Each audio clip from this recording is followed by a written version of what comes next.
The idea that work might be fulfilling rather than just painfully necessary is a strikingly recent invention. Open Dr. Johnson's celebrated dictionary published in 1755, and the word fulfillment doesn't even appear. Nowadays, in the prosperous world, we don't only expect to obtain money through our labour, we also, to a greater or lesser extent, expect to find meaning and satisfaction.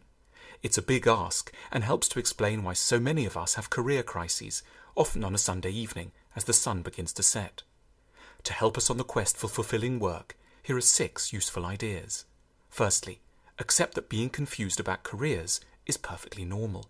In the pre-industrial world, there were at most some 2,000 different trades out there. Nowadays, there are estimated to be 500,000 different options. The result, we can become so anxious about making the wrong choice, we end up making no choice at all. Psychologists call this the paradox of choice, paralysis stemming from too many options.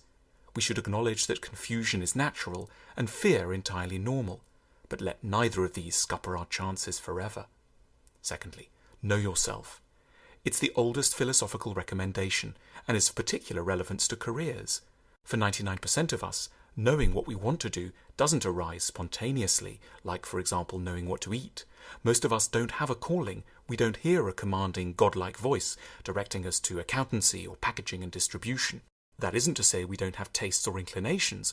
We just don't know them clearly enough, which is a perilous position to be in, as not having a plan quickly puts us at the mercy of those who do have one. We only catch glimpses, little hints of our tastes. So what we have to do is learn to pick up on their faint sounds. Start by parking any concerns for money for a time. Financial panic too often kills all dialogue with the more authentic, passionate sides of one's nature. Write down, without being too logical or analytical about it, everything you've ever enjoyed doing or making, which might include building a treehouse or sorting out the winter clothes. The weirder and more offbeat the list, the better. In the long and confused tangle that follows, there will somewhere be the shape of an ideal future working self. But it'll be very messed up and in need of being analysed thoroughly. That's where philosophy comes in. Philosophy is the art of clearing up and demanding logic of our first thoughts. Thirdly, think a lot. If it might take a couple of days, even a week, to choose a new car, it could fairly take a year or more of sustained daily reflection to start to identify a career that fits. We tend to feel guilty about this, imagining we're being self-indulgent. Far from it. We may need to empty every weekend for months to sort out the biggest conundrum of our lives. To make sure we don't continue to spend the rest of our lives trapped in a job unwittingly chosen for us by our unknowing 16-year-old selves, we need to be properly generous about the amount of time we'll need to give this. Fourthly, try something.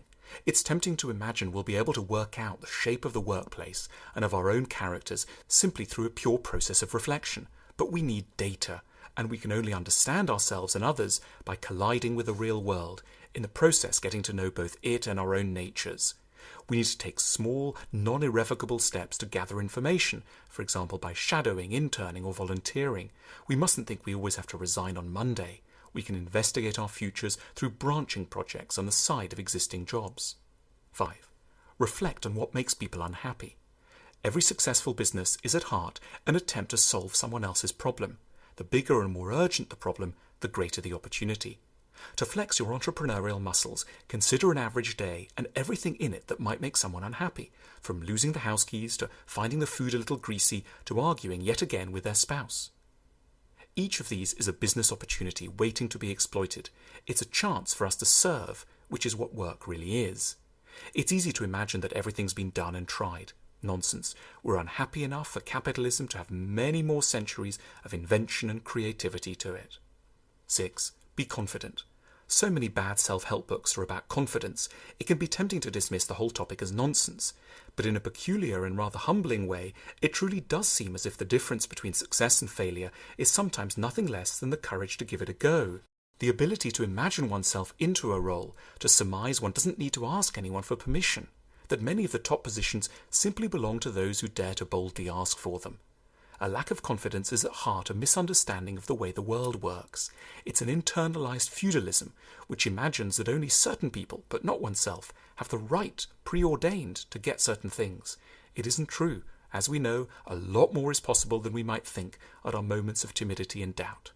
That's the start of the path towards a job we won't regret on our deathbeds, which should always be the ultimate criterion.